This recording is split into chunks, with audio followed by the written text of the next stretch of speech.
Buenos días, señores. Buenos Benavides, días.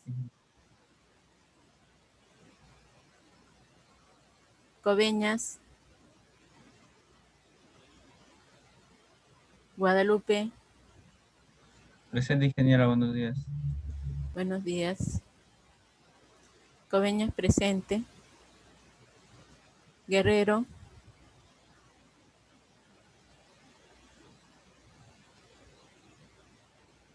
Guamaní, Huarcaya, Culca, Presente, ingeniera, buenos días. buenos días. Medina,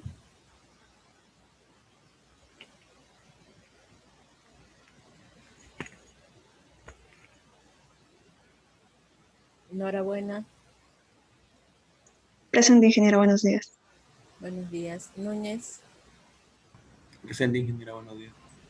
buenos días. Ochoa, Presente, ingeniera, buenos días. buenos días. Peña, Rivas,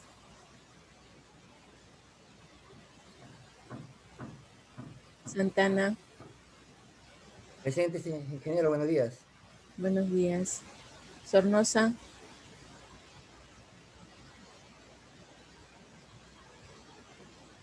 Tello, Gu,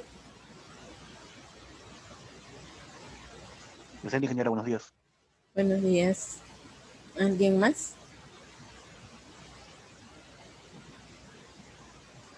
Bueno, vamos a revisar el último capítulo del curso, que es navegación. Para ello he puesto en primer lugar una presentación del curso de recursos hidráulicos, que me parece muy interesante. Probablemente alguno de ustedes ya lo haya visto cuando llegó el curso.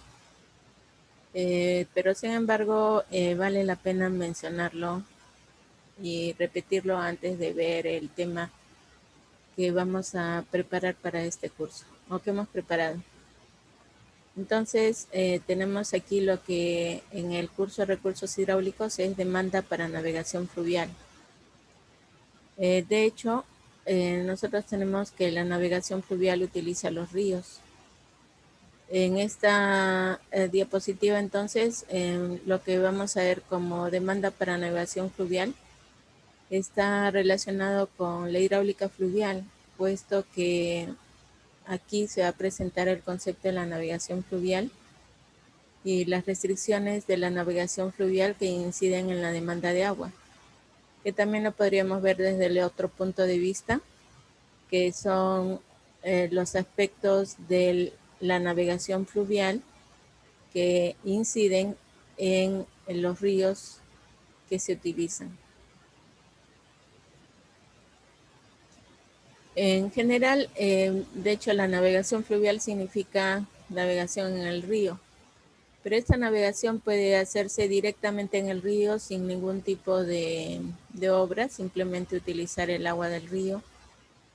O si no, se pueden hacer algunos elementos complementarios, por ejemplo, presas con esclusas para permitir superar desniveles. O en caso de que el río tenga tramos no navegables, se puede realizar en canales.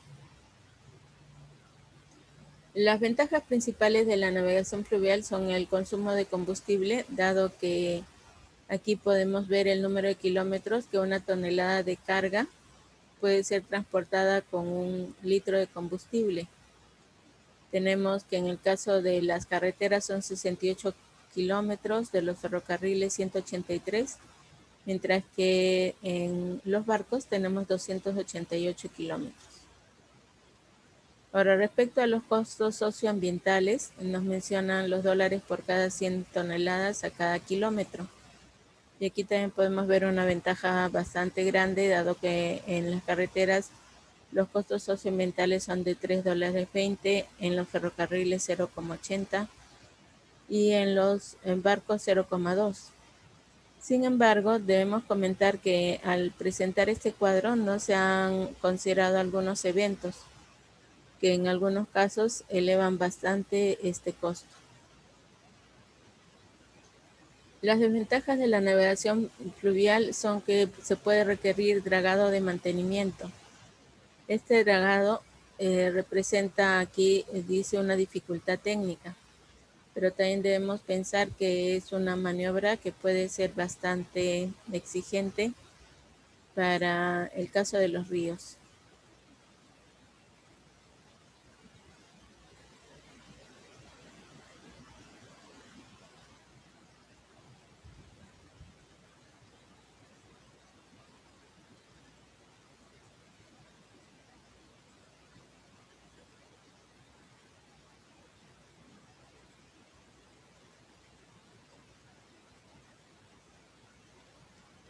Además dice, puede requerir de afianzamiento hídrico para asegurar volumen usado en esclusas y calado en estiaje.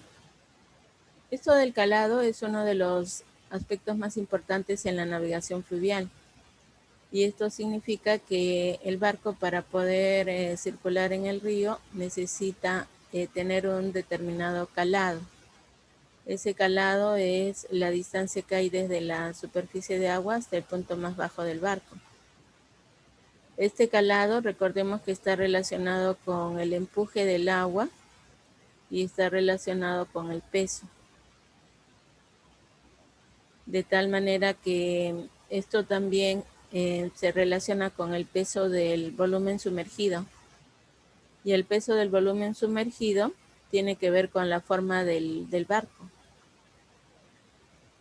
dado que sería el área de la sección transversal, digamos, en promedio por el calado. Entonces, esta forma del barco es la que va a considerarse también en términos de la estabilidad. Bueno, esto lo han estudiado hace mucho tiempo en el curso de Fluidos 1. Cómo el momento de inercia de esta área de la sección transversal es la que nos puede garantizar de que el barco se mantenga estable. Pero bueno, entonces tenemos que mientras mayor sea el peso, tendremos que el calado sería mayor, puesto que debemos tener el equilibrio en que el empuje, que es el peso del volumen desalojado, sea igual al peso total de la embarcación. Para poder ahorrar combustible y demás, lo que están haciendo cada vez es embarcaciones mucho más pesadas. Deben transportar una gran cantidad de toneladas. Y una de las formas de reducir este calado entonces sería hacer el barco lo más largo posible.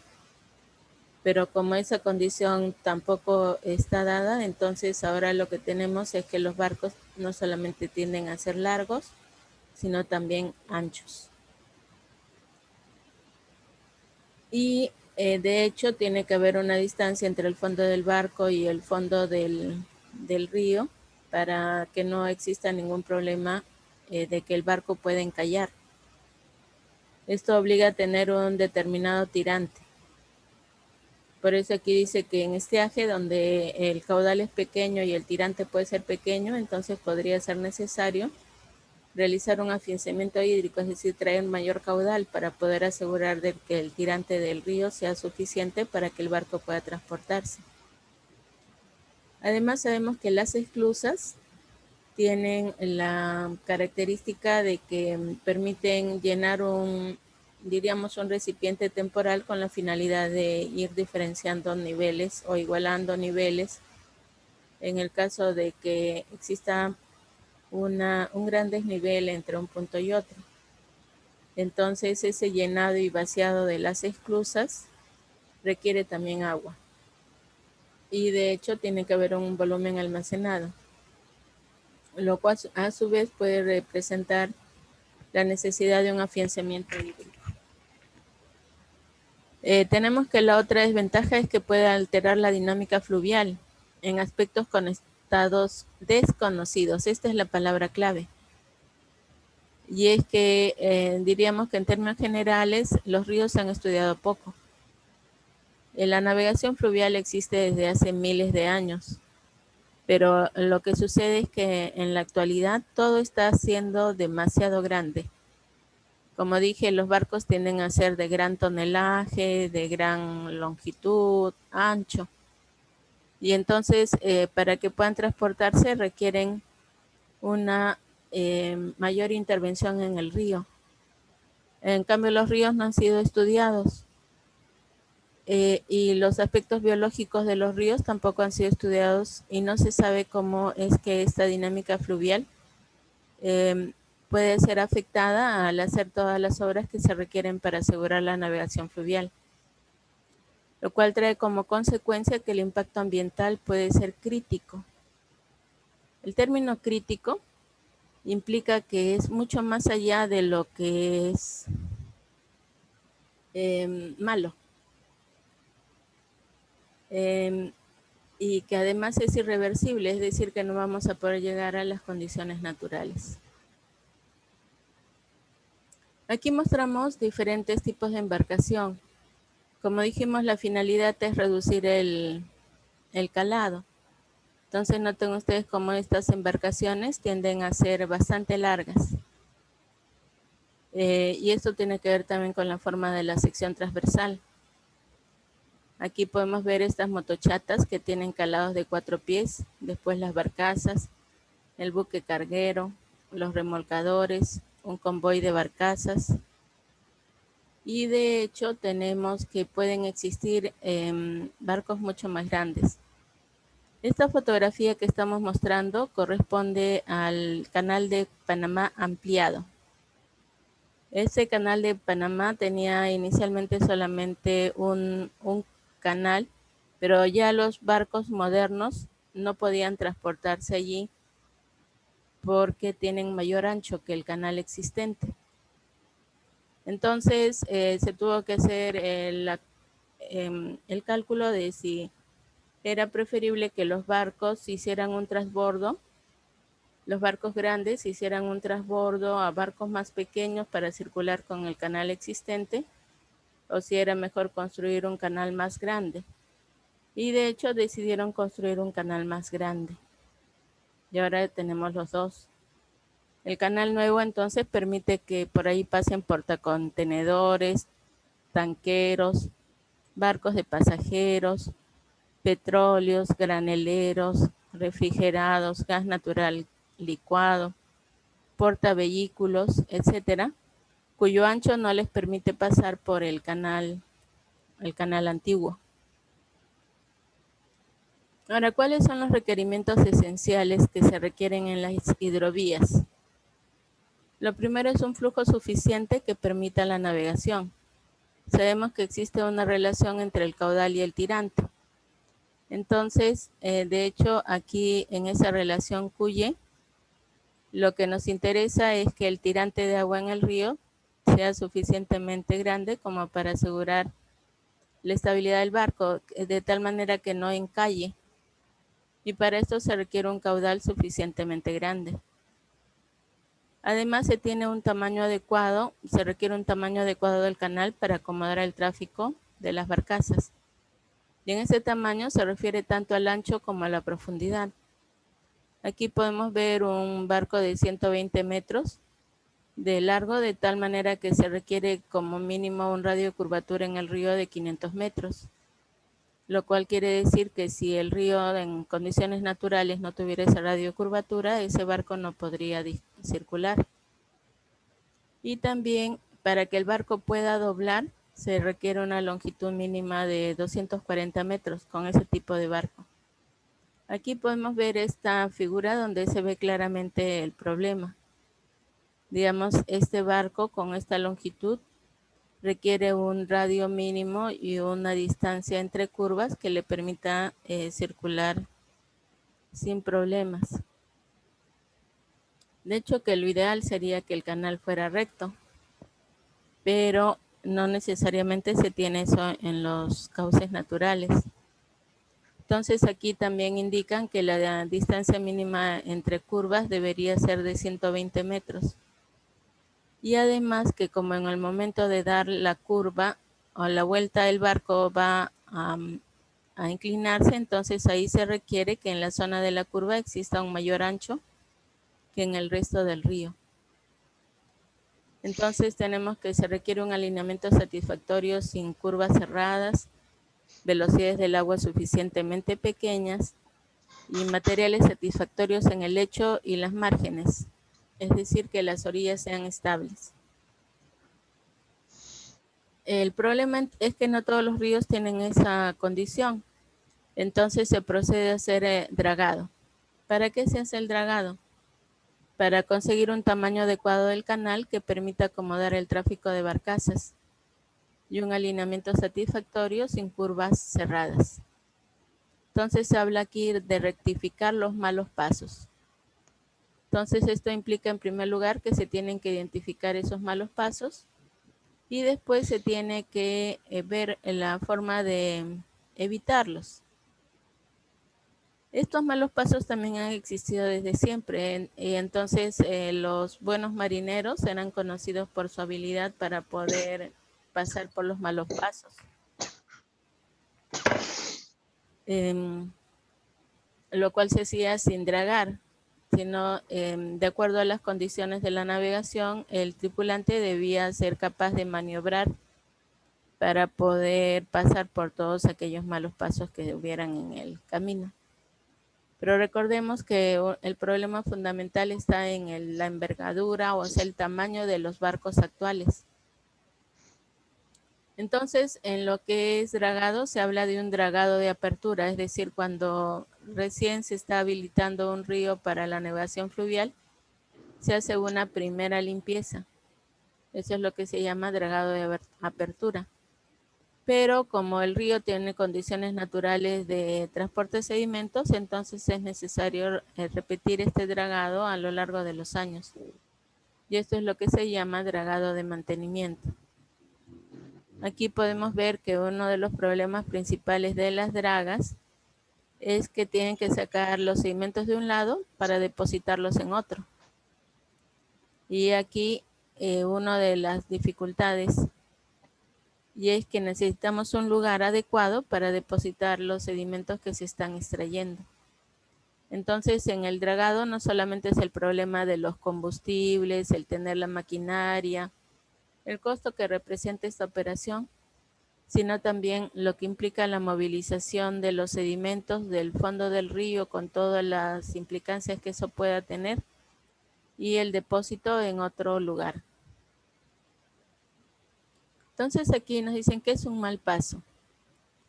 De forma similar a una carretera, una hidrovía debe cumplir ciertas características geométricas para garantizar las condiciones de navegabilidad.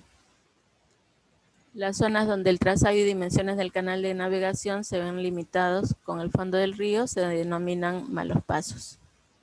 Entonces nos dan aquí el ejemplo de una sección transversal en el cual en la época decreciente, es decir, cuando los caudales son grandes, el tirante también es grande.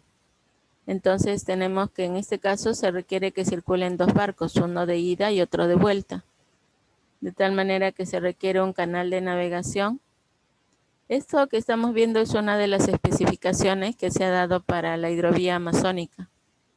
Se requiere un canal de navegación de 44 a 56 metros de ancho y con 2 metros 44 de altura. De tal manera que en época decreciente puede no haber problemas. Pero en la época de vaciante, cuando los caudales son pequeños, entonces los tirantes disminuyen. Y aquí podría no ser suficiente. Y entonces aquí digamos que en la figura se indica que dado que aquí no se cumple ese ancho, entonces debería dragarse para permitir circular los dos barcos al mismo tiempo. Sin embargo, debemos pensar que dado que existe tan poca información y tanto desconocimiento respecto al efecto que puede tener este dragado, entonces sería preferible que solamente circule un barco y no dos. De hecho, esto de tener una regla de operación de la circulación de los barcos también se tiene establecido en el Canal de Panamá. En el Canal de Panamá tiene una zona muy crítica que después les voy a explicar con más detenimiento. Y entonces en esa zona solamente puede circular un barco a la vez. Entonces, nosotros podríamos pensar que una solución muy sencilla, en lugar de estar dragando, es simple y llanamente que circule un solo barco y no dos. Aquí estamos mostrando lo que corresponde a las zonas de dragado y las estaciones limnimétricas de la hidrovía amazónica. Estas zonas de dragado están indicadas con estas X y aquí dice malos pasos o zonas de dragado. Estas son las que se han planteado en el caso del estudio de factibilidad. Tenemos tanto en el río Cayali como en el río Guayaga, el río Marañón, y que se ha planteado hacer dragados, de tal manera que aquí nos indican los volúmenes, y estos corresponden a los volúmenes anuales. Digamos que en la apertura se tiene un volumen ligeramente mayor que los de mantenimiento, pero a la larga son casi del mismo orden de magnitud. Podemos ver que en el río Guayaga se había proyectado 2.155.000 metros cúbicos, en el Ucayali 598.000, en el Marañón 220.000 y en Iquitos 900.000 metros cúbicos de sedimentos. De tal manera que aquí detallan, digamos, para cada uno de los malos pasos,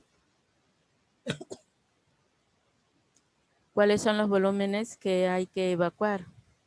Tenemos, por ejemplo, aquí en el río Guayaga, en Santa María, se tienen 622.000 metros cúbicos, lo cual es mucho mayor de lo que se tiene que realizar en todos los puntos del río Marañón, por ejemplo. Y tenemos que en el caso del puerto Iquitos también el volumen de dragado es inmenso. Cuando vimos el caso de la morfología fluvial, mencionamos el puerto Iquitos en un documento que se llama Amazonas, el río que se aleja. Y se explicó cómo este puerto Iquitos salió de circulación debido al corte de uno de los meandros. No al corte de uno de los meandros, sino al corte de la isla que está en la misma zona de Iquitos. De tal manera que eso hizo que el ramal más alejado de la ciudad fuera el de mayor caudal, y en el otro caudal que pasaba por el puerto, en el otro canal, en el otro ramal donde pasaba al lado del puerto, se quedó sin agua. Entonces aquí están planteando 900.000 metros cúbicos de dragado en esa zona. Estuve hablando con un ingeniero del Ministerio de Transportes que estaba supervisando este estudio de la hidrovía amazónica y me comentó, pero nosotros no vamos a trabajar en todo a lo largo del río. Solamente pensamos intervenir unos pocos puntos y ese número es muy pequeño comparado con la enorme longitud del río. ¿Qué opinan ustedes de ese comentario?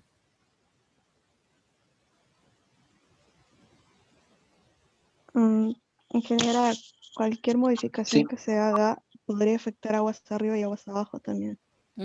Muy bien.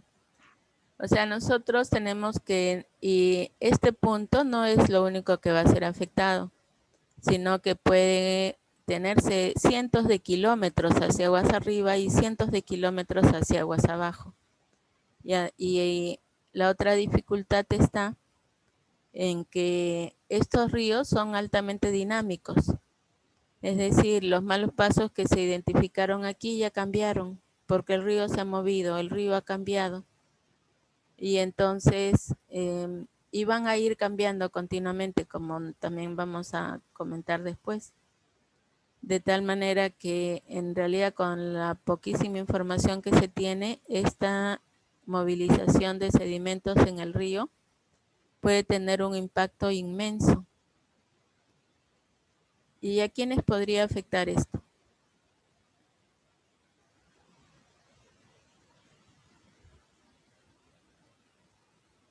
A los pobladores. Tenemos varios pobladores que están en las orillas. También en ese sentido muchos tienden a minimizar y dicen, bueno, son unos cuantos chunchos que están allí al lado del río. A estos les convendría mejor irse a vivir a Iquitos, ahí tendrían mejores condiciones de vida, o en las otras grandes ciudades.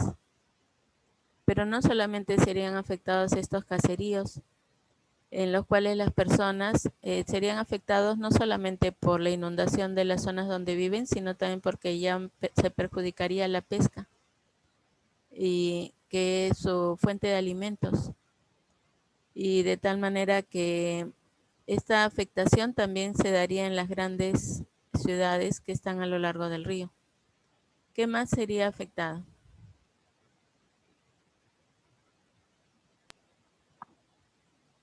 La fauna, la flora del puerto Ujú. de Cauce, de la ribera.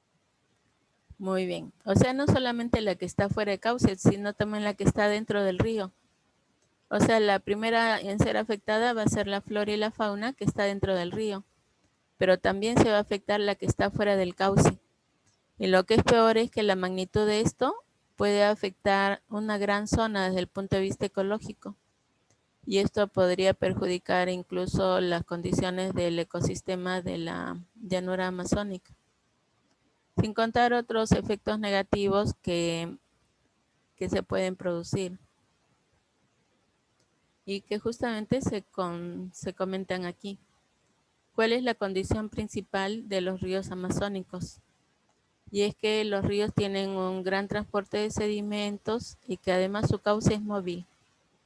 Entonces aquí mencionábamos el caso de la isla de Iquitos. Tenemos la ciudad de Iquitos, ahí estaba el puerto fluvial, y entonces en el año 72 existían dos ramales, claramente diferenciados.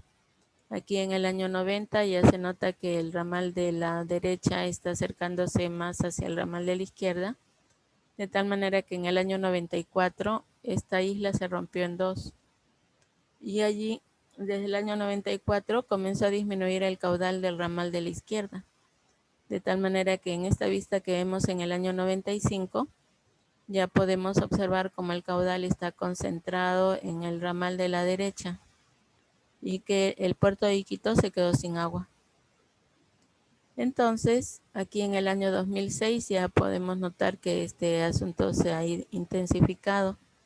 Este canal que está aquí, digamos, está con la mayor concentración de caudal y se están produciendo mayores zonas de sedimentación en esta parte.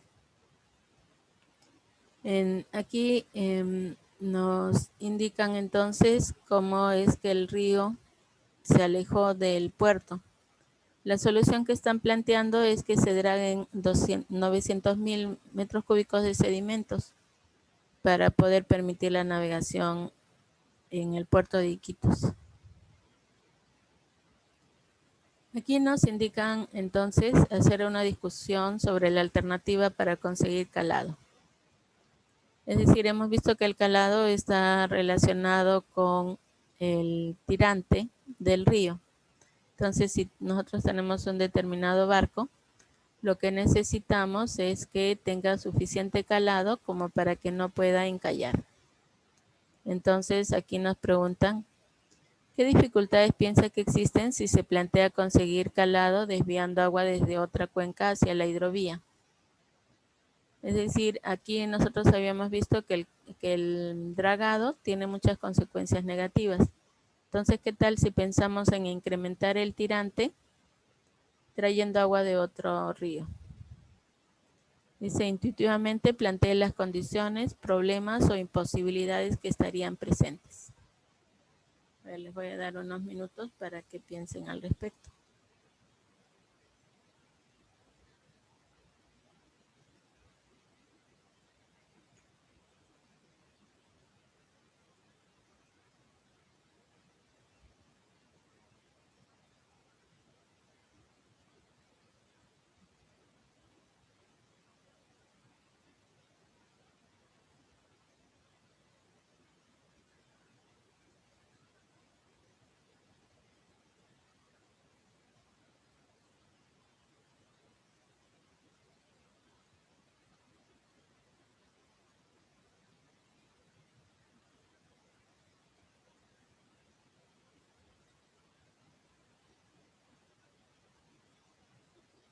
Bueno, entonces les escucho.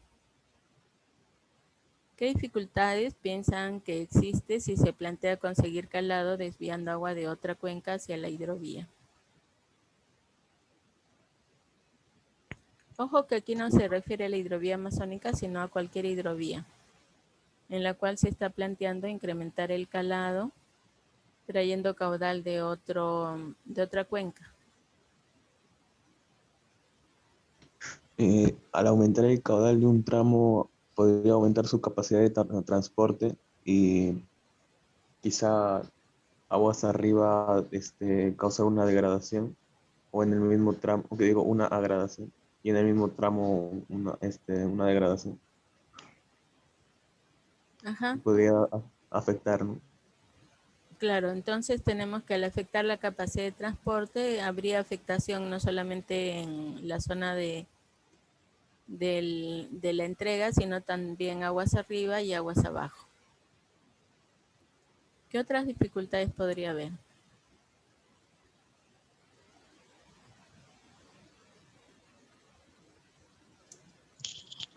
Bueno, capaz en la otra cuenca hay una demanda ya de uso del agua y al otorgarle la hidrovía se estaría disminuyendo esa demanda de uso. Muy bien.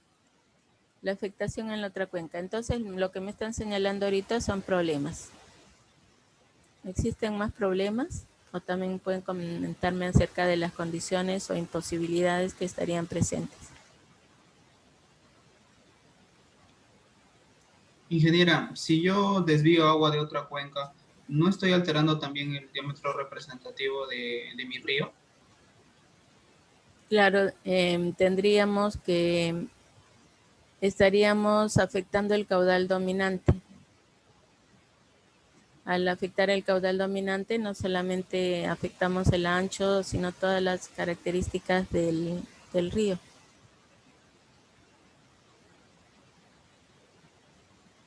¿Algún otro comentario?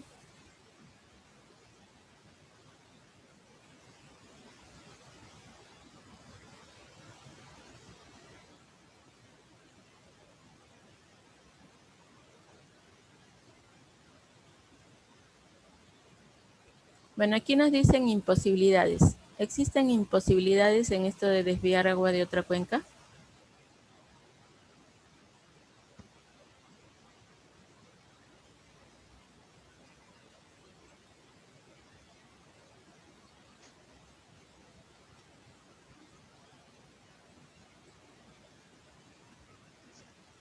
Por ejemplo, si ahora nos referimos a la hidrovía amazónica, ¿sería posible derivar agua de otro río para llevarle a la hidrovía amazónica y poder aumentar los tirantes que se quieren?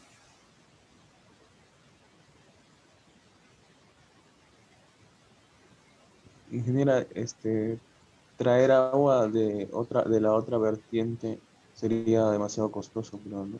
En cambio, y de esta,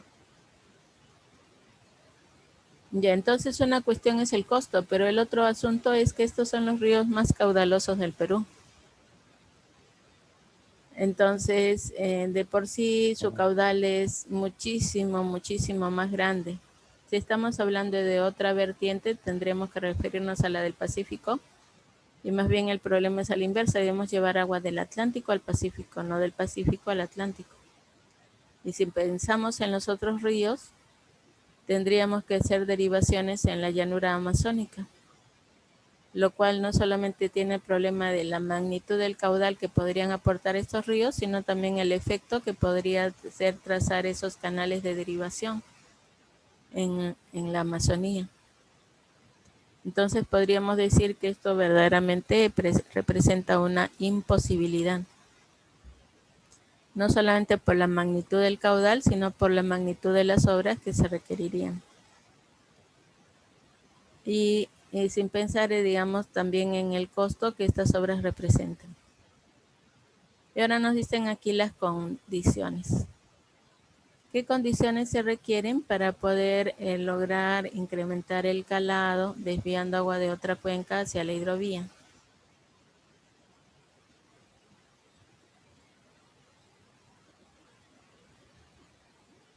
Aquí el señor Cabeñas nos comentaba que también el transporte de sedimentos se modificaría.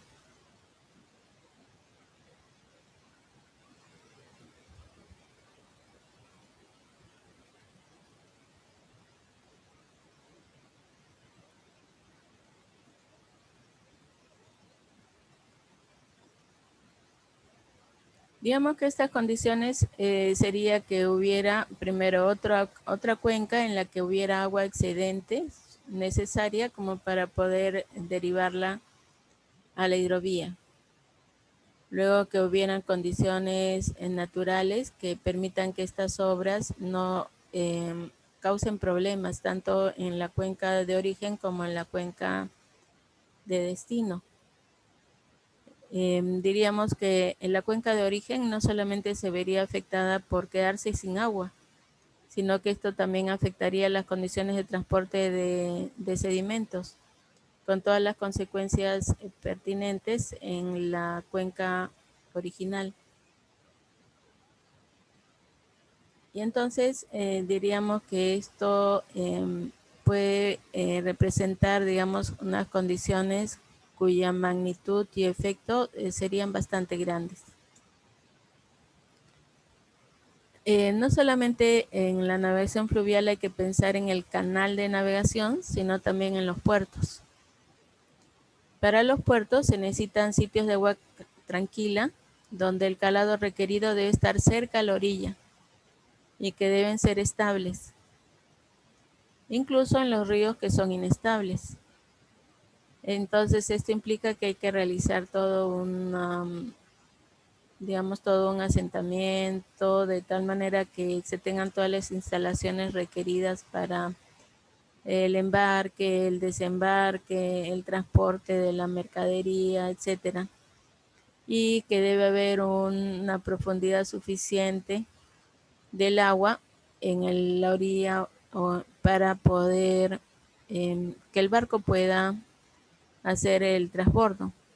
En caso de que no se tenga suficiente tirante, entonces los barcos tendrían que quedar alejados de la orilla, pero esto implica construir unas instalaciones adicionales para poder acercar y hacer todos los procesos de transporte desde el barco hacia el puerto.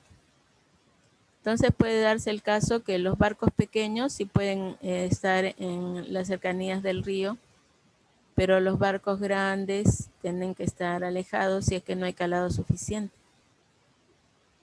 Observando estas fotografías de estos puertos, ¿dirían ustedes que están en un río estable o inestable?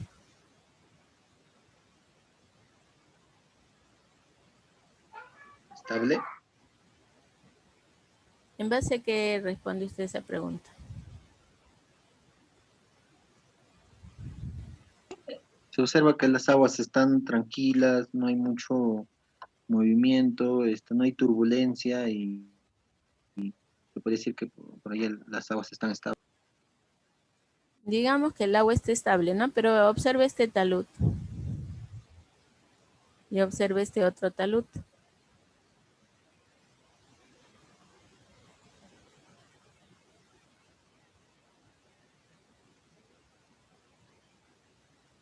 ¿Diría usted que están estables?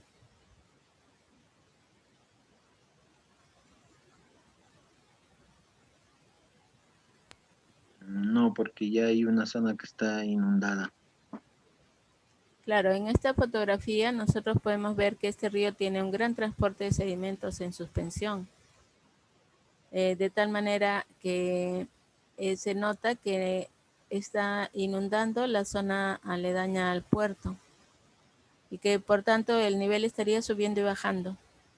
Esta subida y bajada del agua también tiene una afectación en la estabilidad de los taludes de estas riberas. Ahora, respecto a las aguas tranquilas, noten ustedes esta turbulencia que está aquí. Esa turbulencia es originada por los barcos. Entonces, el movimiento de los barcos también genera inestabilidad en las orillas. Y aquí podemos ver que para poder construir el puerto han tenido que deforestar toda una zona. Al deforestar han quitado la cobertura vegetal. y por tanto han dado condiciones de inestabilidad a estas riberas y en este caso particular no ha sido tratada. Digamos que si se hubiera construido el puerto, está bien, se ha afectado toda esta zona, quitando toda la cobertura vegetal, afectando el ancho del río, etcétera. Pero se ha protegido esto para evitar que continúe el problema, pero vemos que eso no se ha realizado. Aquí también podemos ver que se requiere pilotaje profundo para asegurar la estabilidad de los puertos. Pero ese no es el único problema y por eso aquí el ingeniero Iparraguirre nos ha puesto de ejemplo el río Ucayali. Tenemos que en este mapa, que está basado en el mapa base del 91, se indica la posición del río en el año 91, que es la línea celeste, la posición del río en el año 55, que es la línea verde, y la del 2003, que es la línea azul. Y esto en las cercanías de la localidad de Pucallpa. Entonces ahí en Pucallpa tenemos un puerto fluvial.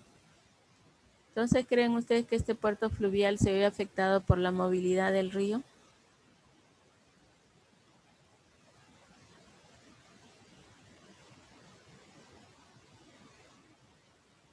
Aquí está Pucallpa y aquí tenemos el río en el 2003, el río en el 55, el río en el 91. ¿Qué comentario pueden hacer al respecto? ¿Hay un alejamiento del río con respecto al puerto? Sí. Diríamos que hay un alejamiento del río con respecto al puerto, pero también hay un acercamiento del río hacia la ciudad. O sea, aquí la ciudad está en una zona muy dinámica, lo cual afecta al puerto, que es lo que estamos mencionando aquí, cómo es que este cauce fluvial puede alejar el agua del puerto. Y también podría modificar la condición de transporte de sedimentos, porque tenemos que cuando el río cambia de curso, en un lado se produce sedimentación y en el otro lado se produce erosión. Entonces el movimiento del río puede no solamente alejar el agua, sino también dejar sedimentos, acumular sedimentos en la zona que está abandonando, es decir, producir sedimentación. Entonces nos hablan aquí de algunas alternativas para los diseños de navegación fluvial. Y nos hablan de una optimización. ¿Qué entendemos por la palabra optimización?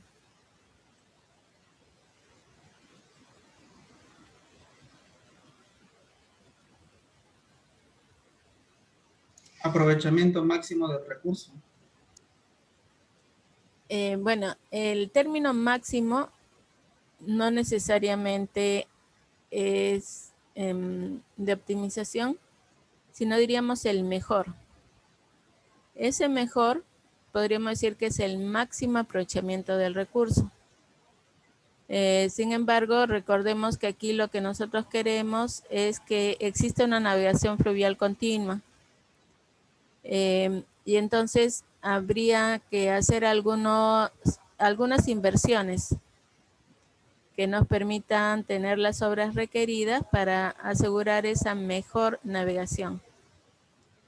Entonces, aprovechamiento máximo de los recursos nos da el problema de que los recursos son múltiples. Diríamos que uno de los recursos es el de capital.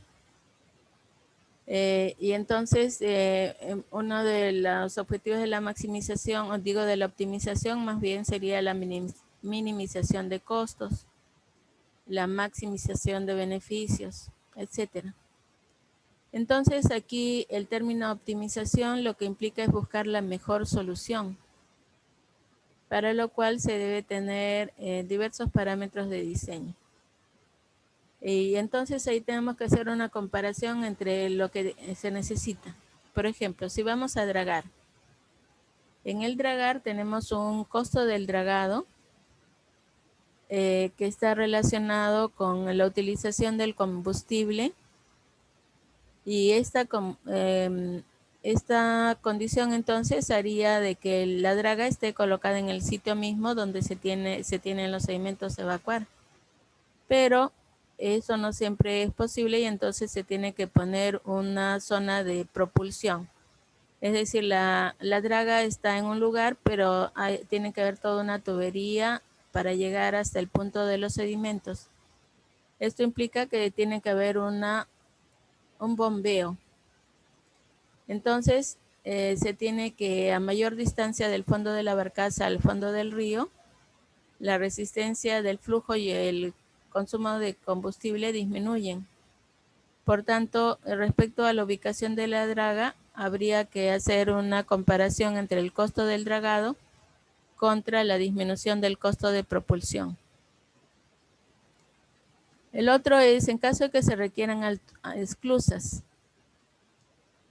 Tenemos que se puede tener esclusas de gran volumen, es decir, que en una sola esclusa se pueda compensar toda la diferencia de nivel, pero esto requiere mayor caudal, mayor volumen y entonces se requiere presas más altas. Y la otra sería que se tengan esclusas, varias esclusas, y esto tendría que aumentar el número de las presas. Entonces aquí se combina lo que es la altura de las presas y el número de ellas, en la comparación que se debe hacer. Y luego es el tamaño en planta de las esclusas contra la demora por dividir la carga, que fue uno de los casos que sucedió para poder decidir a construir el canal nuevo en el canal de Panamá. Hacer un canal más ancho o si no dividir la carga utilizando el canal antiguo. Y respecto a la demanda de agua por operación de esclusas, vamos a considerar la operación de las esclusas del canal de Panamá. Para ello vamos a ver en primer lugar esta imagen. Lo que tenemos aquí es el Océano Pacífico. Y aquí tenemos el Océano Atlántico. Entonces, lo que hay que vencer, digamos, es esta distancia que es bastante corta. Así que nosotros pensaríamos, bueno, lo que pensaron pues cuando hicieron el canal de Panamá, que en lugar de darle toda la vuelta al continente, mejor pasaban por esta zona estrecha. Para lo cual había que construir un canal que conectase ambos océanos. Lo primero que nos preguntamos es, ¿estos océanos tienen diferente nivel? Claro, deben tener diferente nivel. No. Recuerden que siempre decimos que ponemos referencia al nivel del mar, ¿no es cierto? Si bien existen ligeras variaciones por las olas, las mareas, etcétera, en términos generales diríamos que el nivel del mar es uno solo. Entonces, ¿qué diferencia de nivel es la que se tiene que vencer para poder atravesar desde el Pacífico hacia el Atlántico? La de la cordillera por el lado central. Muy bien. Tenemos que aquí hay dos cuencas. Una cuenca que es la cuenca del Pacífico y otra cuenca que es la cuenca del Atlántico. Y esas dos cuencas están separadas por una cordillera. Entonces el problema era superar esa cordillera. Este canal de Panamá, los primeros que empezaron a trabajar aquí fueron los franceses. Los mismos franceses que construyeron el canal de Suez exitosamente. Pero cuando llegaron acá, comenzaron a excavar los túneles y obras necesarias para poder atravesar la cordillera. Y se vieron enfrentados a muchísimos desafíos, de hecho falleció mucha gente. Y tenemos que se enfermaron, la magnitud de las obras, etcétera, hicieron que tuvieran que desistir por no poder atravesar la cordillera para poder hacer un canal a nivel. Y entonces llegaron los norteamericanos y ellos decidieron que no había que luchar contra la cordillera, sino hacer esclusas para poder primero subir desde el Océano Pacífico hacia el nivel que se tenía en la zona de la cordillera, el cruce de intercuencas, y luego bajarlo nuevamente para regresar al nivel del Océano Atlántico. Y de hecho la zona de cruce es una zona rocosa, muy rocosa. El desnivel es pequeñísimo, pero la magnitud de la obra es muy grande. Se construyó este canal en la zona más alta, que se conoce como el Paso de la Serpiente. De todas maneras, las condiciones eran pero tan, digamos, costosas, que el ancho del canal de navegación aquí no permite que pasen 2 barcos a la vez. Y entonces la regla de operación dice que solamente pasa uno. Y como sabemos, el Canal de Panamá trabaja exitosamente hace muchísimos años en esa condición, simple y llanamente con regla de operación. La magnitud de las obras de este canal es tan grande que se extrajo una cantidad de roca que se ha utilizado para hacer todo una conexión entre 3 islas que están al frente de la ciudad de Panamá, mediante un relleno de escollera y todo un pasaje, digamos, artificial que une 3 islas con el material que se utilizó en la excavación. Este cruce tampoco es sencillo. No es suficientemente ancho como para que el barco pueda transitar sin preocupación.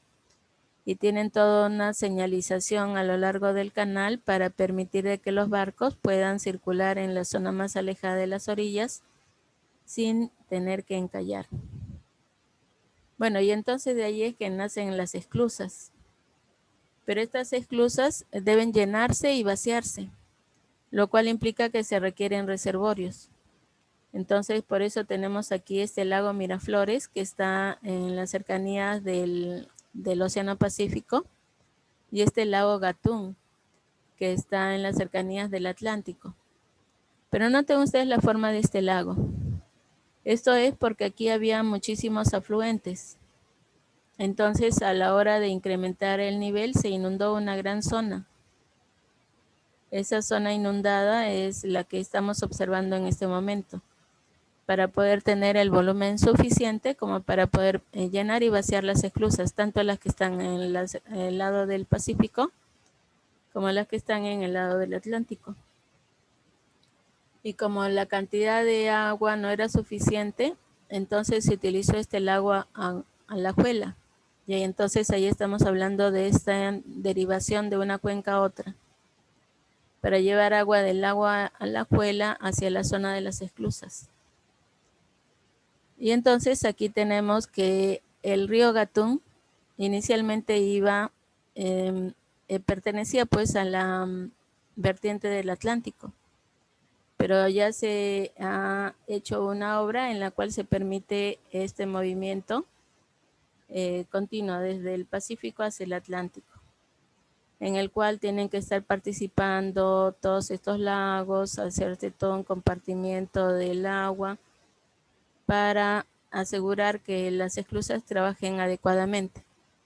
Y de hecho, cuando se construyó el canal más grande, se tuvo que considerar un volumen adicional. Pero en este caso ya la tecnología moderna permitió tener una tecnología de ahorro del agua para tratar de reducir los requerimientos de volumen para el llenado y vaciado de las esclusas. La fotografía que estamos viendo aquí es desde el lado del Atlántico hacia el lago Gatún. Entonces lo que estamos viendo aquí es la pasarela que está en esta zona del canal.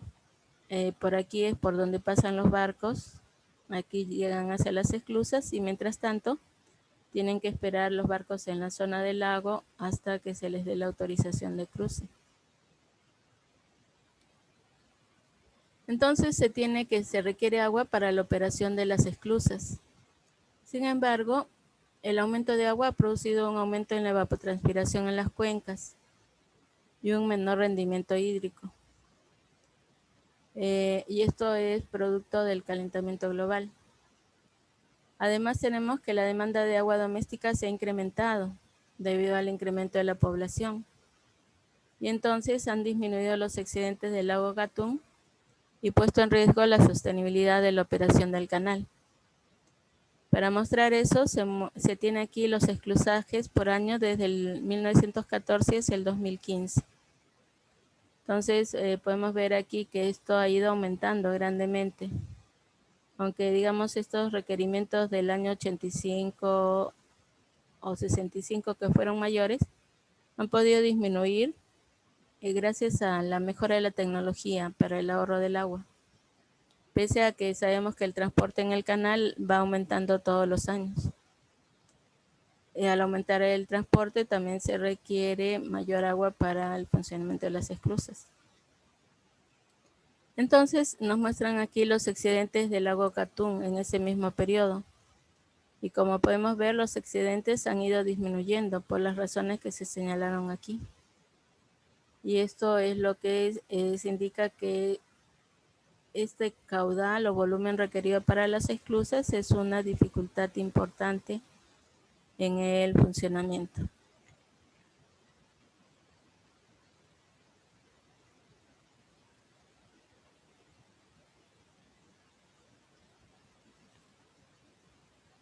A ver, señor Coveñas, usted menciona aquí algo de diferente densidad. ¿A qué se refiere?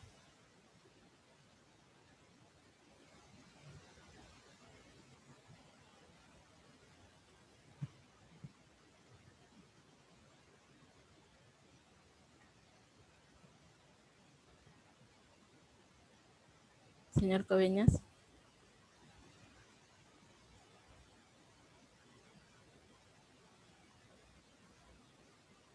Bueno, nos quedaremos con la duda o la incógnita. Allá, cuando mencionó la diferencia entre los océanos, hay una diferente densidad, de hecho, entre el agua del río y el agua de mar. Eso también es importante de señalar. De hecho, el mar es salino y por tanto tiene mayor densidad que el agua en el río. Sí, gracias por su contribución.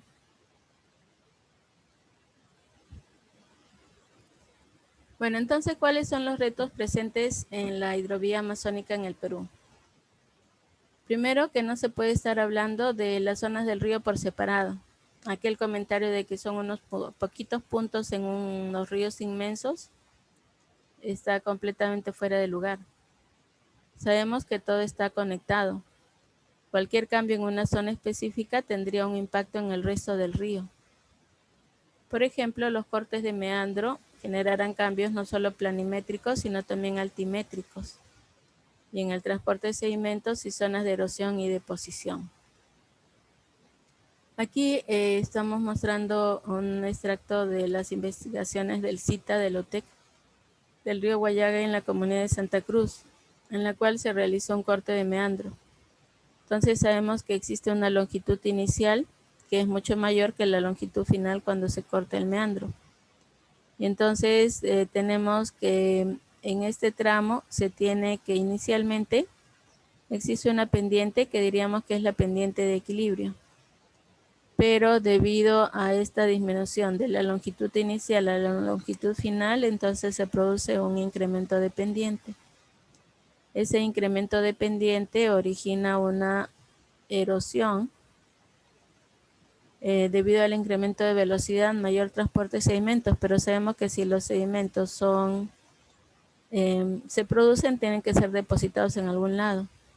Entonces ahí se produce un efecto en el cual se produce degradación hacia aguas arriba y degradación hacia aguas abajo, que a largo plazo tendería a tratar de recuperar la pendiente de equilibrio.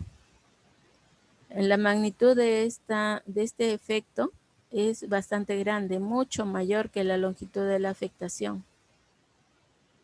Y se produce hacia aguas arriba y hacia aguas abajo. Y de hecho toma un tiempo en producirse, lo cual hace más peligroso que inmediatamente, o sea, que se piense hacer anualmente, digamos, las operaciones de dragado, porque el río todavía no ha recuperado su condición de equilibrio y ya se está nuevamente estableciendo un desequilibrio. Entonces aquí se dice que son necesarios estudios morfológicos predictivos acoplados con estudio de transporte de sedimentos, erosión, resistencia a las orillas y bancos, de ciclos biológicos.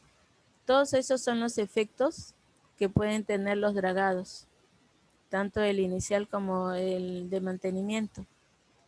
Y para ello se necesita un estudio morfológico predictivo, o sea, saber qué es lo que va a suceder. Poder decir de antemano cuál podría ser el efecto. Pero sin embargo, tenemos que se requiere una gran cantidad de información. O sea, no basta con comprar el mejor modelo, el más avanzado del mundo, porque ese modelo necesita información. Y si no tiene información, entonces no se puede, digamos, confiar en los resultados. Recordemos que los ríos amazónicos pueden ser meándricos o entrelazados o multicanal. De hecho, el río Guayaga y el río Ucayali son meándricos. Forman curvas en su trayecto, las cuales se originan a partir de la migración del canal. Pero no transportan grandes cantidades de agua y sedimentos, comparados con los multicanal, que son los de mayor transporte. O sea, los entrelazados, ramificados, etcétera, que son los multicanal, presentan un canal principal más ancho, canales secundarios más estrechos, forman islas estables con vegetación, transportan grandes cantidades de agua y sedimentos. De este tipo multicanal son el Amazonas y el Marañón. Los cambios que se pueden producir en estos cauces del río necesitan intervalos de estudio diferentes según la complejidad de su dinámica. Podríamos decir que en un río dinámico podría estabilizarse, digamos, un cambio, estabilizarse entre comillas, entre 3 a 4 años, mientras que en un multicanal entre 5 a 6 años.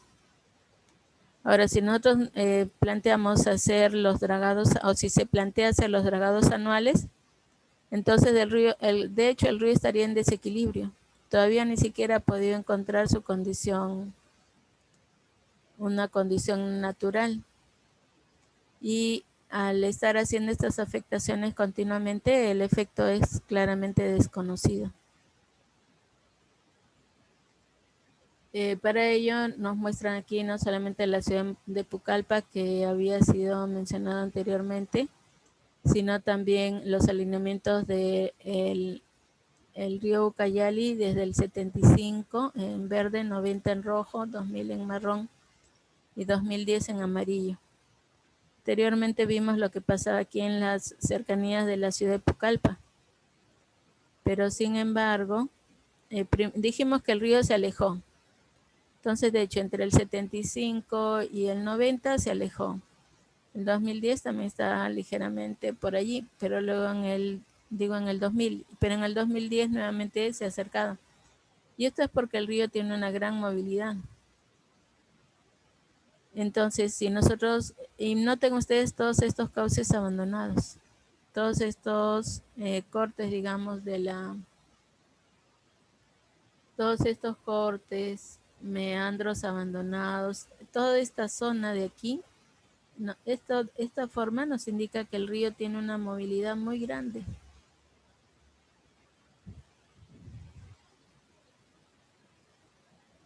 Y esa movilidad, entonces, no sabríamos cómo podría ser la respuesta en el caso de hacer intervenciones tan drásticas como son los dragados que se proponen. Bueno, con esto terminamos esta presentación. Vamos a hacer un intermedio, pero antes, ¿tienen alguna pregunta?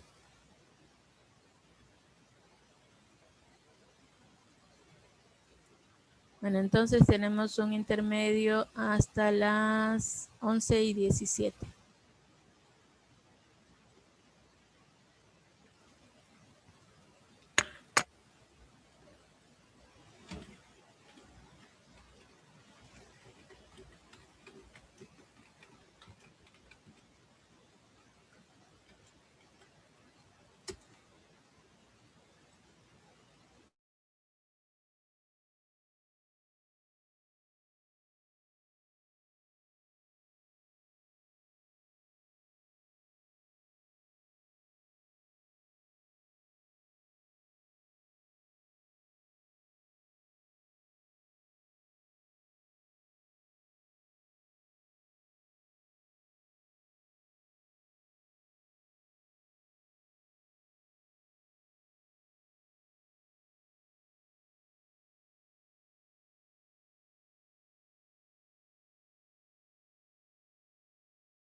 Señores, continuamos.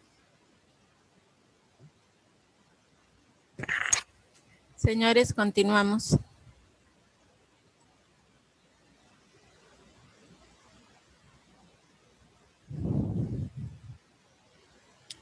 Para ver este capítulo desde el punto de vista de la hidráulica fluvial, hemos tomado como referencia una publicación en el Congreso Latinoamericano de Hidráulica,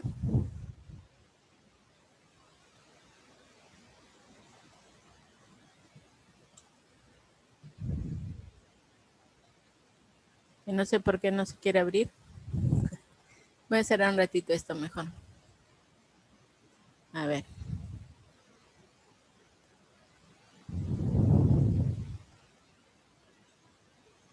Ah, se abrió lo mismo.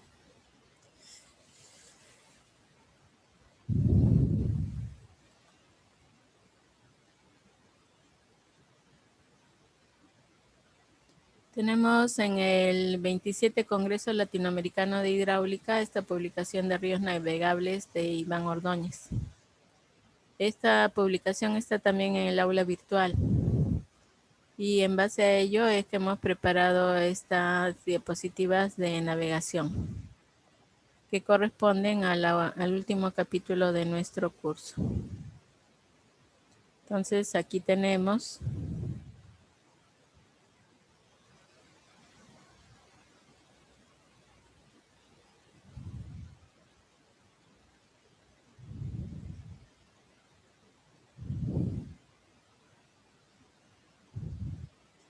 que vamos a ver cuál es la fuente, el resumen, introducción, los paradigmas, los problemas, la navegabilidad, dragados, sistemas de navegación, conclusiones y las referencias bibliográficas. Todo esto está basado en el documento que les acabo de mostrar, que es esta publicación de Ríos Navegables del doctor Ordóñez de la Universidad Nacional de Colombia, presentada en el Congreso Latinoamericano de Hidráulica de Lima del 2016.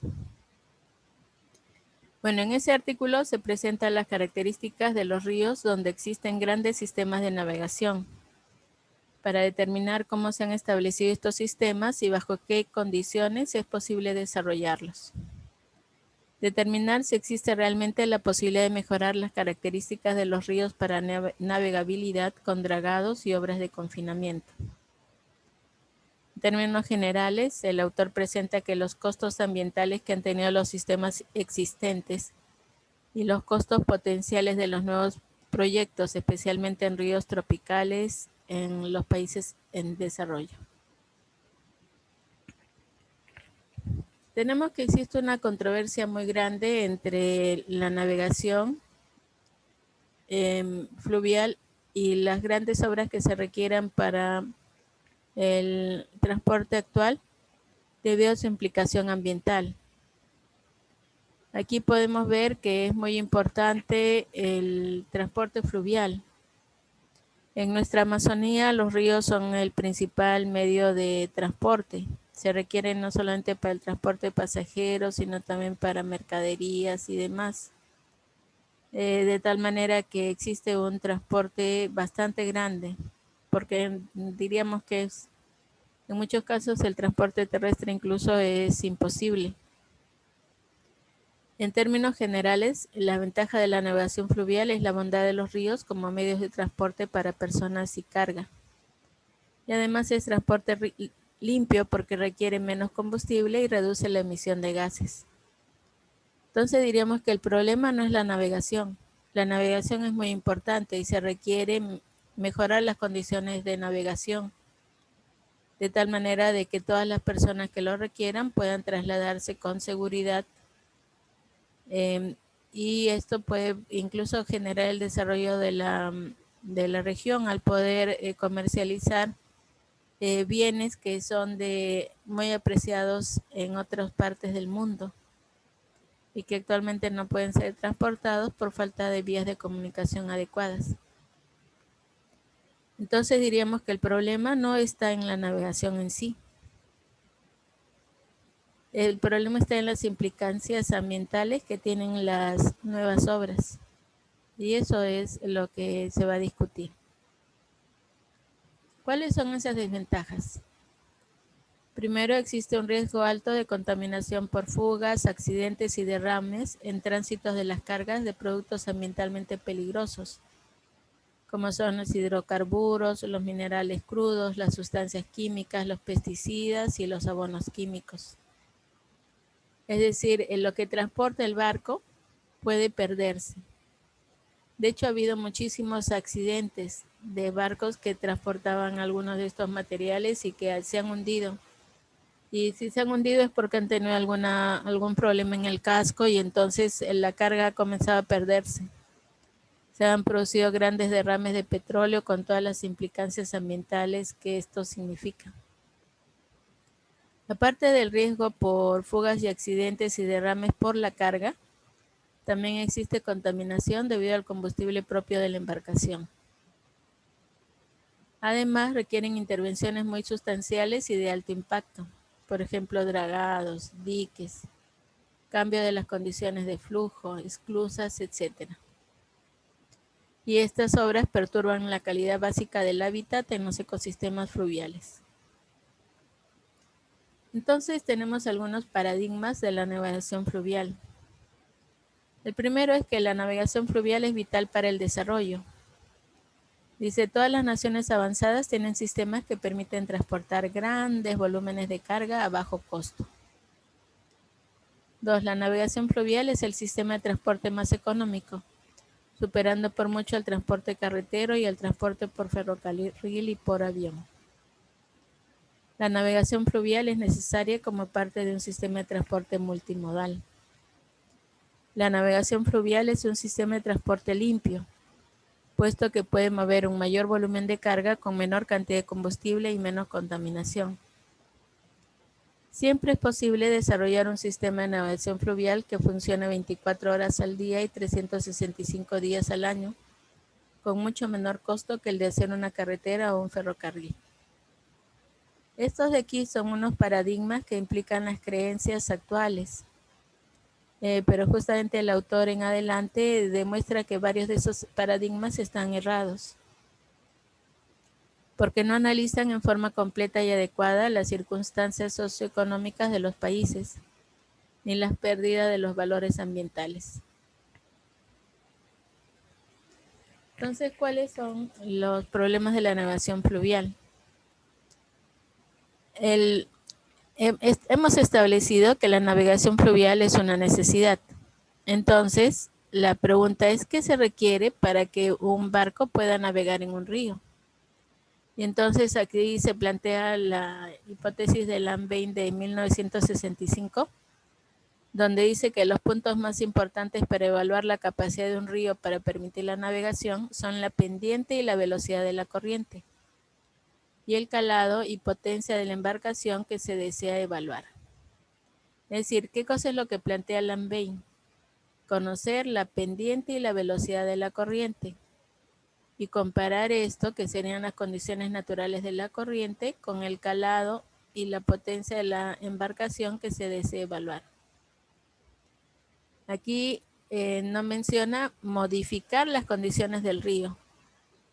O sea, no está diciendo vamos a cambiar el río para que transporte este barco, sino vamos a ver cómo es el río y ver cómo es el barco, y según eso vamos a evaluar cuáles son las condiciones de la navegación. Entonces, diríamos que, bueno, también dice el autor que lamentablemente estos conceptos casi nunca se aplican, ya que el diseño comúnmente considera la embarcación fija y cambiar el río para adecuarlo a la embarcación. Entonces, digamos que desde el punto de vista de Lanvin, lo que había que ver es cuáles son las condiciones del río, y según eso buscábamos un barco que pudiera transportar en buenas condiciones en ese río. Pero sin embargo, en la actualidad lo que hacemos es, tenemos una embarcación y lo que queremos es cambiar el río para que se adecue a la embarcación. ¿Cuál de los dos les parece a ustedes más coherente?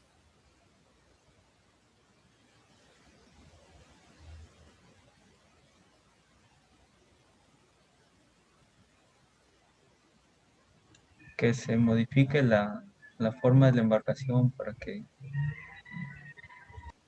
Ujú.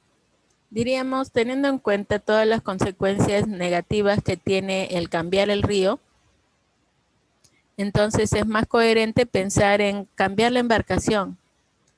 O sea, tener una embarcación que pueda ser adecuada para poder circular en ese río.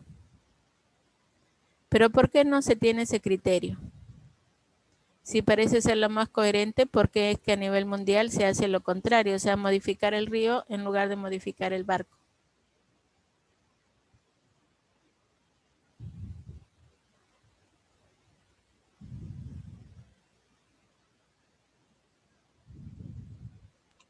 no es económico. Ahora ahí nos preguntamos qué significa económico. Y diríamos que uno de los problemas fundamentales es que las grandes decisiones los toman, digamos, corporaciones mundiales que tienen grandes capitales, realizan grandes inversiones y que consideran que, dado que tienen el capital suficiente, entonces son capaces de hacer todo lo que quieran, sin tener en cuenta las consecuencias. Y lamentablemente en estas decisiones entonces se está primando el criterio económico, pero de la manera más absurda, porque sabemos que digamos, si malogramos toda nuestra tierra, entonces vamos a perjudicar no solamente a los seres humanos, sino también a todos los seres vivos del planeta. Entonces el hecho de que podamos hacer algo no significa que lo debamos hacer, sino que deberíamos tener en cuenta todas las consecuencias. Cuando todo está fijado por los términos monetarios, entonces se olvidan los otros aspectos sociales, ambientales, etcétera, y ahí es donde viene el problema. Entonces, al respecto les contaré una anécdota de Rockefeller, que, bueno, todos sabemos que Rockefeller fue un gran capitalista, millonario, con una cantidad de dinero que en algún momento fue, digamos, el más rico del mundo. Bueno, resulta que él tenía varias inversiones para llevar en barcos mercadería de un lugar a otro. Entonces, una de las anécdotas que se cuenta de él es que en una ocasión había mandado una mercadería muy valiosa y entonces surgió el peligro de que esa embarcación pudiera fallar, encallar, porque se habían dado eventos meteorológicos extremos. Y entonces ahí el problema era que él había mandado la carga sin seguro. ¿Por qué la había mandado sin seguro? Para poder ahorrarse los costos del seguro. Entonces uno pensaría, es un hombre que tiene una enorme cantidad de dinero. ¿Cómo puede ser posible que, teniendo en cuenta una carga tan valiosa, por ahorrarse una pequeña cantidad de dinero en seguro, no lo haya pagado? Bueno, el asunto es que Rockefeller allí pasó momentos muy difíciles porque el barco estaba circulando en condiciones en las cuales podía perder toda la carga. Y entonces se vio tan conflictuado que se obligó a pagar el seguro. Y entonces pagó el seguro, pero diríamos que entre comillas, para Rockefeller, no hubo ningún problema con la embarcación y llegó a salvo a puerto. Y entonces ahí llegó el otro lado de que durante mucho tiempo se culpó a sí mismo y se lamentó de haber comprado el seguro. Diríamos que esta es una anécdota real de un gran capitalista. Lamentablemente eso es lo que observamos siempre. O sea, tratar de incrementar la utilidad evitando costos como por ejemplo seguros, protección ambiental, son los que predominan para poder incrementar el lucro económico de estos grandes capitalistas, en los cuales diríamos que ya la cantidad de dinero que tienen es absurdamente grande, pero aún así les parece insuficiente. Las buenas decisiones entonces están limitadas por diríamos codicia. de los grandes capitalistas. Entonces, aquí el autor plantea varias preguntas acerca de las condiciones recomendables para el diseño. Primero, ¿cuáles son los objetivos generales y los específicos del proyecto de navegación? Diríamos, ¿cuál es el objetivo general de un proyecto de navegación?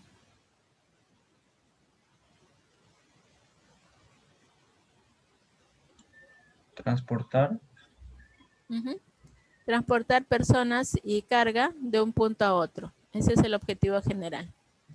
¿Y cuáles serían los objetivos específicos?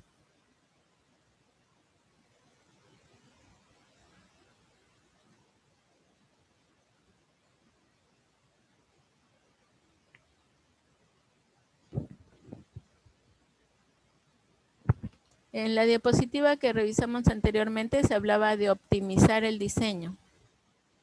Dentro de esa optimización del diseño se marcaron algunos aspectos que estaban relacionados con maximizar, digamos, las ganancias, reducir los costos, que podrían estar considerados dentro de los objetivos específicos, lo que representa a tener, digamos, las condiciones económicas adecuadas para que este proyecto de navegación se pueda llevar a cabo. Pero debemos incluir también otras condiciones, y de ahí es donde vienen las otras preguntas.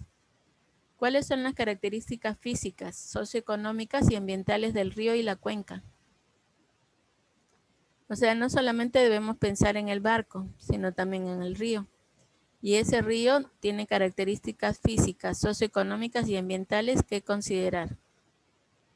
Luego, ¿qué limitaciones se deben considerar al juzgar el proyecto? ¿Cuáles serían las consecuencias físicas y ambientales de esas acciones? ¿Cuáles son las consecuencias socioambientales del proyecto? ¿Qué ganancia real se obtiene frente a los servicios ambientales que se pierden o limitan? Aquí notemos también que depende del punto de vista, ¿no? Podríamos pensar desde el punto de vista del capitalista que mientras se tenga el dinero, entonces se pueden olvidar los servicios, o sea, las pérdidas ambientales. Pero desde el punto de vista de la humanidad esto no es posible. O sea, de nada nos sirve que los grandes capitalistas acumulen una cantidad de dinero inverosímil que ni siquiera podrán gastar en muchísimas generaciones, mientras que nuestro planeta se está destruyendo. Probablemente ellos puedan pensar que su dinero es suficientemente grande como para que puedan incluso, digamos, irse en un cohete espacial a otro planeta si es que el nuestro se destruye.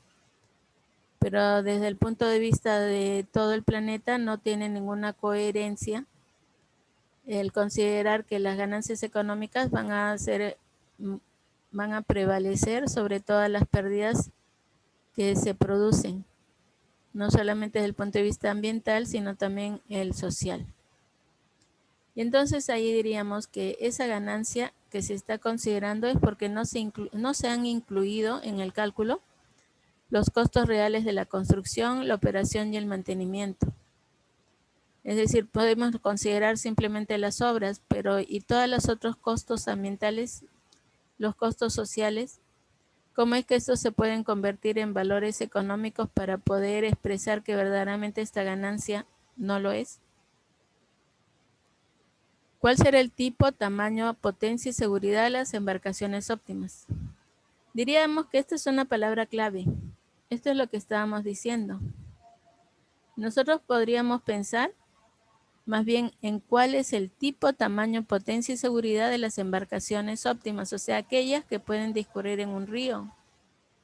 Entonces, en la pregunta, ¿debo diseñar una embarcación por el río?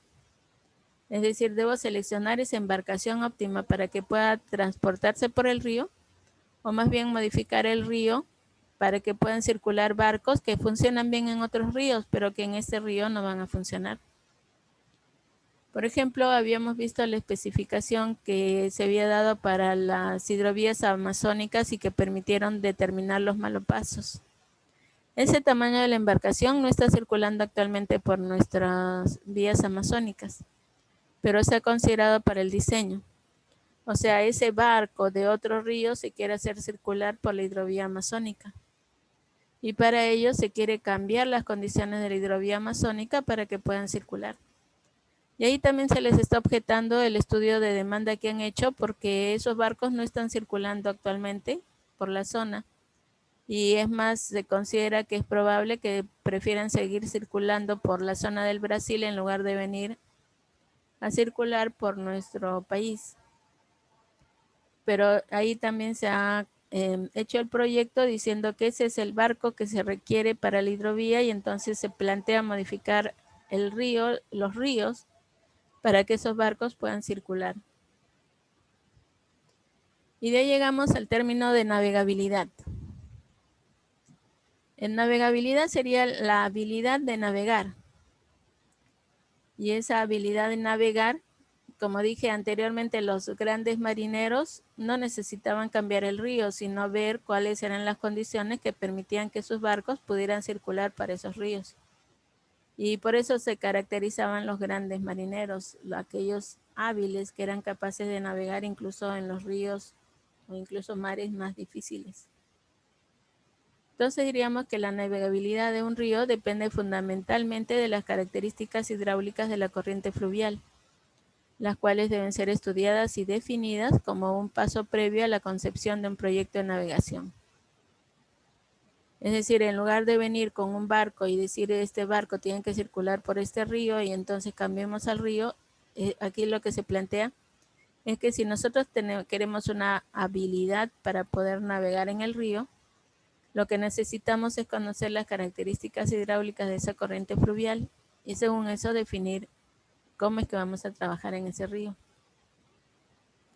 Entonces diríamos que si nosotros queremos navegar, es decir, simple y llanamente hacer que un río vaya de un punto a otro, lo que se hace es buscar la embarcación, el volumen de carga que un río puede transportar sin ser intervenido físicamente. Y ahora, si nosotros queremos interpretar la navegabilidad como una transformación del río en una vía navegable eficiente para el tipo y volumen de carga disponible y para un vehículo predeterminado, entonces ya no estamos hablando de la habilidad de navegar, sino de el transformar el río para que un vehículo pueda transitar en él.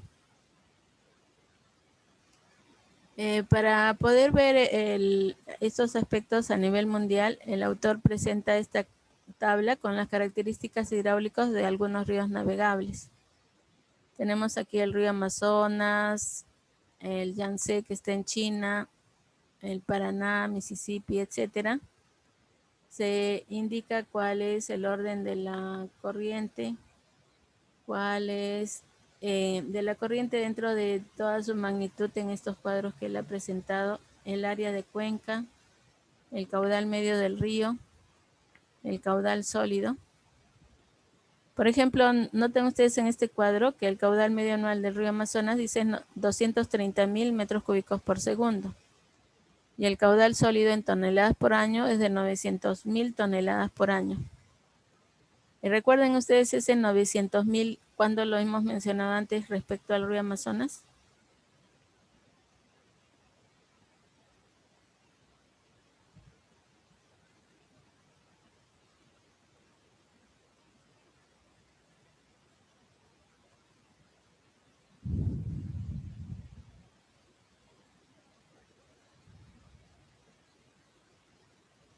Dijimos que en el estudio de factibilidad de la hidrovía amazónica se planteaba realizar un dragado de 900.000 toneladas por año en el puerto de Iquitos o en la ciudad de Iquitos. Y entonces noten ustedes que aquí se indica que ese es el valor medio anual del transporte sólido del Amazonas, que sería el total, es decir, en la desembocadura. Ahí noten ustedes que ya hay una incongruencia. Esto está considerando toda la cuenca del río Amazonas, 7.180.000 kilómetros cuadrados. Y sin embargo, ese es el monto que se ha considerado para el dragado anual en Iquitos. Aquí está la relación caudal entre el área de la cuenca, caudal sólido entre el área de la cuenca, y caudal líquido entre caudal sólido. Entonces el río Amazonas tiene 8.059 metros cúbicos por cada tonelada, mientras que el Yangtze tiene 1.720. Aquí el Volga tiene 31.536. Y el doctor Ordóñez ha incluido en todos esos cuadros el río Magdalena. Y como vimos, es un río bastante importante, una vía de navegación actual, pero que se quiere incrementar, digamos, sus condiciones de navegabilidad, que tiene 1.410 metros cúbicos por tonelada. Un caudal por unidad aérea de casi 30 y transporta 170.000 toneladas por año. De tal manera que aquí nos encontramos que tiene 661 toneladas por año y por kilómetro cuadrado. Y este valor es bastante grande. Noten que es comparable con el Brahmaputra y de ahí está bastante alejado de todos los demás. Incluso el Amazonas tiene 125. Pese a que su transporte es el mayor porque tiene mayor cuenca. Este acá tiene una cuenca muchísimo más pequeña. En este cuadro de tabla de grandes ríos aluviales del mundo, el Magdalena está en el puesto 29, mientras que el Amazonas está en el puesto 1. Pero su transporte de sedimentos es bastante grande por unidad de área de cuenca. Bueno, uno de los que tiene menor transporte es, aquí podemos ver el Volga en términos de caudal sólido por unidad de área, tiene 5. Yo había ido al revés. A ver cómo está esto. El Volga tiene 5.5 toneladas y su relación de caudal líquido, caudal sólido son 31.536.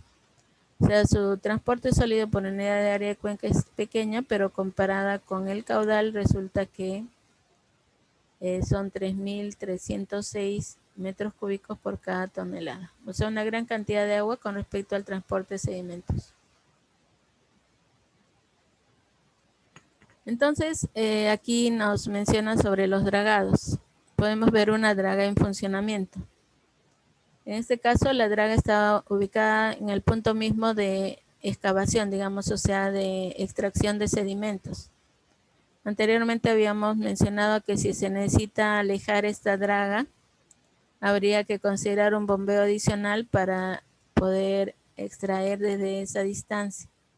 Pero aquí en la fotografía la tenemos en el punto mismo de extracción y ahí está depositando los sedimentos en una zona cercana.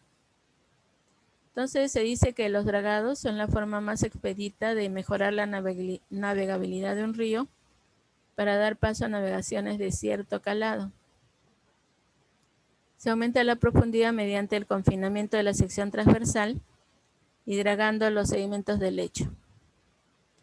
El problema es que estas intervenciones son muy perjudiciales y no son recomendables. Deberían realizarse únicamente previo análisis de los efectos ambientales a corto, mediano y largo plazo. Y noten que para poder hacer esto se requiere una gran cantidad de información. Entonces aquí mostramos algunos de los ríos que estaban en el cuadro anterior. Está el río Mississippi, el río Amazonas, el río Paraná, el río Rin y el río Danubio. Y se ha construido un canal artificial para permitir el transporte fluvial de un extremo a otro. El río Volga, el río Ganges, el río Yangtze,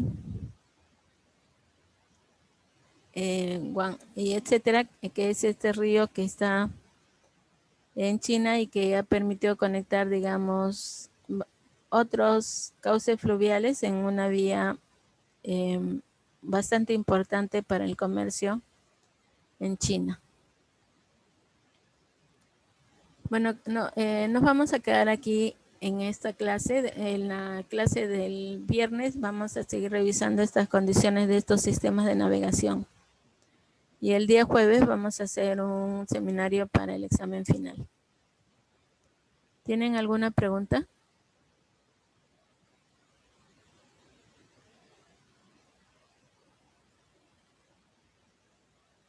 Entonces nos vemos el día jueves. Gracias, señores. Gracias, ingeniera. Hasta el jueves. Ingeniero.